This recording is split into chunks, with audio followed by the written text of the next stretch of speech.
pertama, pemirsa, ledakan petasan memakan korban luka hingga jiwa. Ya, ironisnya ledakan petasan ini kerap terjadi di tengah pemukiman warga dan merenggut korban tak berdosa.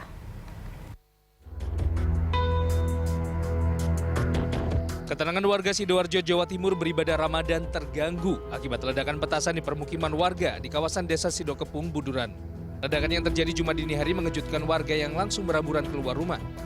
Dahsyatnya ledakan mengakibatkan sejumlah rumah warga rusak dan satu orang harus dilarikan ke rumah sakit akibat terluka.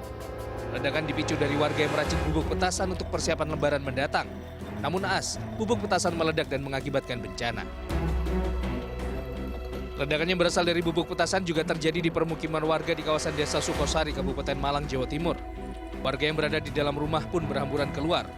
Selain menghancurkan 3 rumah warga, peristiwa ini menyebabkan 1 warga tewas dan 2 warga lainnya alami luka-luka. Untuk mendalami penyebab ledakan, polisi menggelar olah TKP. Hasilnya, pihak kepolisian menemukan sejumlah barang bukti termasuk bubuk petasan yang berada di lokasi ledakan.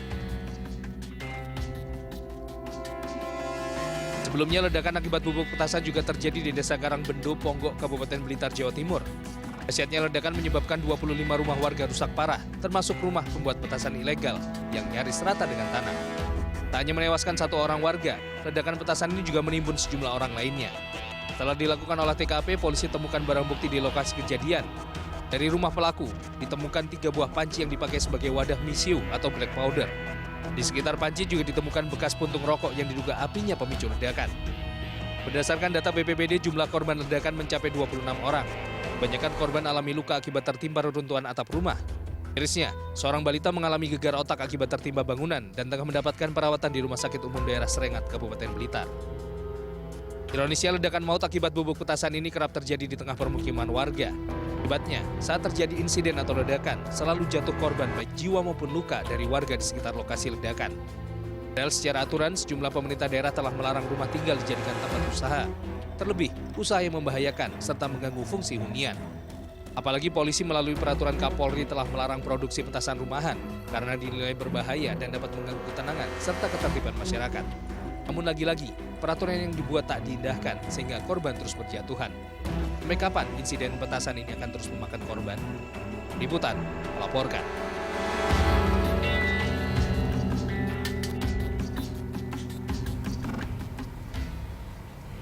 Pemirsa, ledakan mercon atau petasan yang berujung maut kerap berulang di Jatim. Bahkan dalam 2 bulan terakhir saja ada 5 korban tewas akibat ledakan mercon dan petasan.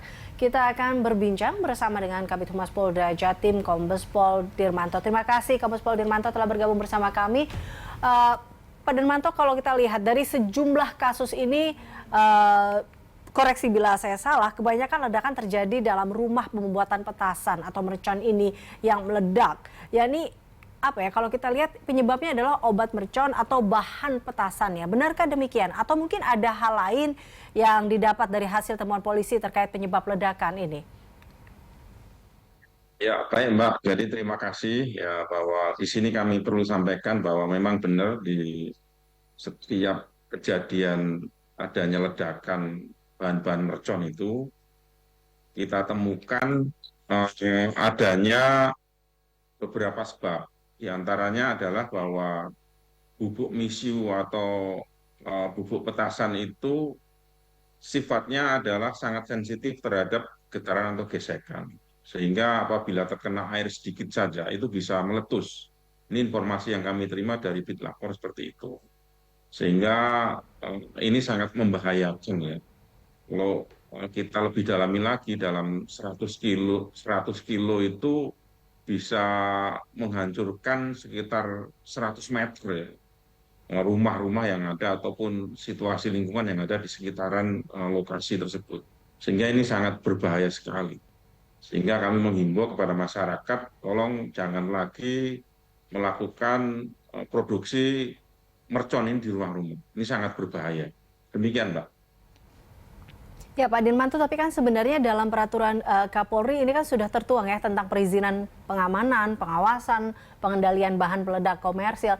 Tapi apa kemudian yang membuat kecelakaan, kita katakan seperti ini, dalam industri rumahan ini kerap terjadi. Kita lihat di Jatim saja sudah 5 korban jiwa seperti itu. Apakah memang peraturan ini tidak diindahkan oleh mereka atau seperti apa sih Pak sebenarnya?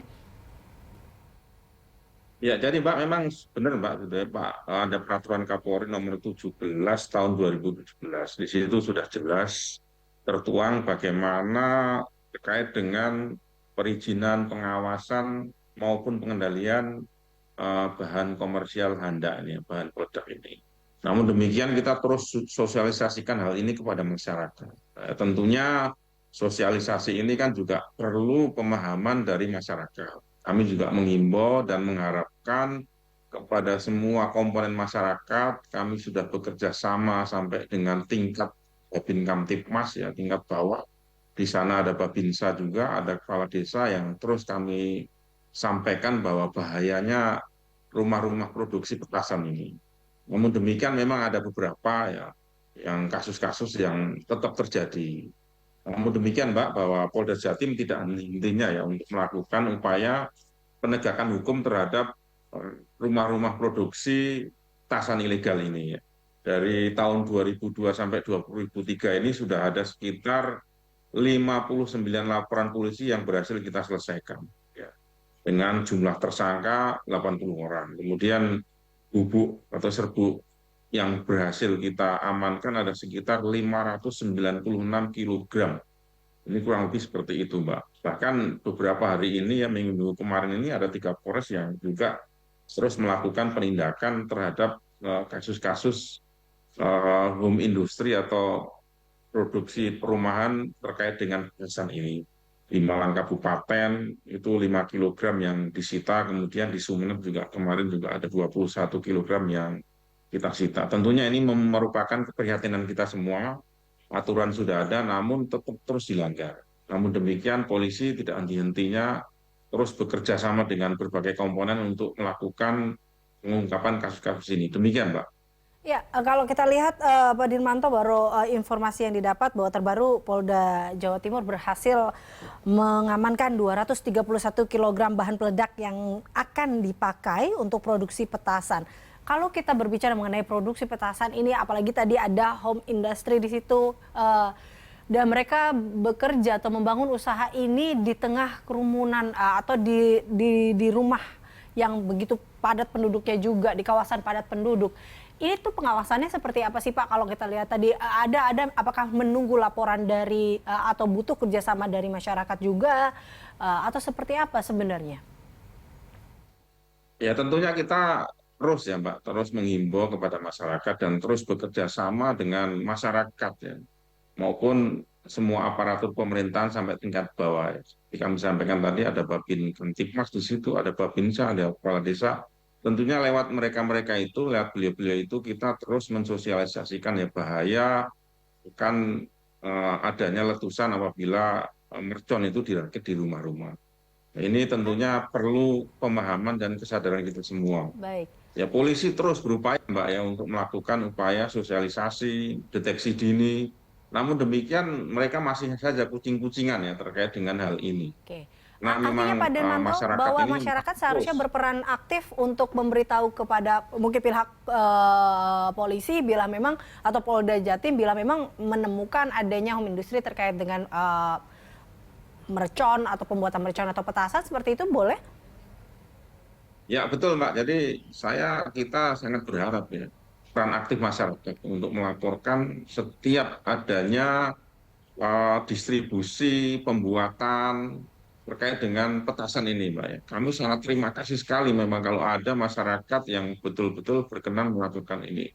Selama ini kita terus berupaya maksimal Mbak ya untuk mencegah adanya ledakan-ledakan di rumah-rumah. Namun demikian ya ini tadi karena kucing-kucingan hingga kita perlu terus bekerja sama dengan berbagai elemen. Demikian Mbak. Baik.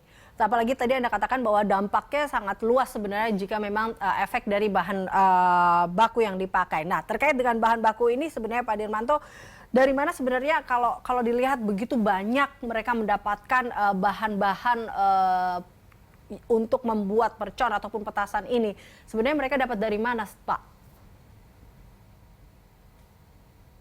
Jadi sesuai dengan hasil tangkapan dari Ditreskrimum kemarin yang dirilis oleh Kapolda Jawa Timur, Irjen Poni Hermanto, mereka mendapatkan rata-rata dari online, Mbak. Mereka dari Oke. online dengan apa istilahnya, nama buku ajaib. Nah ini Oh, buku ajaib yang didistribusikan melalui online. Berarti kalau online ini kan jadi bisa pengendaliannya gimana mana. Pak kalau mereka dapat dari online itu untuk bagaimana bisa mengendalikan bahan peledak komersil ini sehingga tidak terjadi lagi tadi korban akibat ledakan petasan ini? Justru itu Mbak, kita kan telah selalu melakukan patroli-patroli, baik itu patroli di tempat-tempat yang rawan maupun di media-media sosial. Ya, kalau kita menemukan, ya otomatis kita telusuri dari mana asalnya. Dan ini masih kita telusuri terus Mbak, ya tidak berhenti sampai di sini. Kita akan ungkap, ya berupaya untuk mengungkap dari mana sih sebenarnya mereka dapatnya. Karena kita hasil tangkapan terakhir kemarin itu kan memang mereka membelinya secara online, sehingga Baik. perlu ditelusuri lebih lanjut. Demikian. Baik. Baik, terima kasih Pak Dirmanto telah bergabung bersama kami. Pemirsa, demikian Kabid Humas Polda Jatim, Kombes Pol Dirmanto.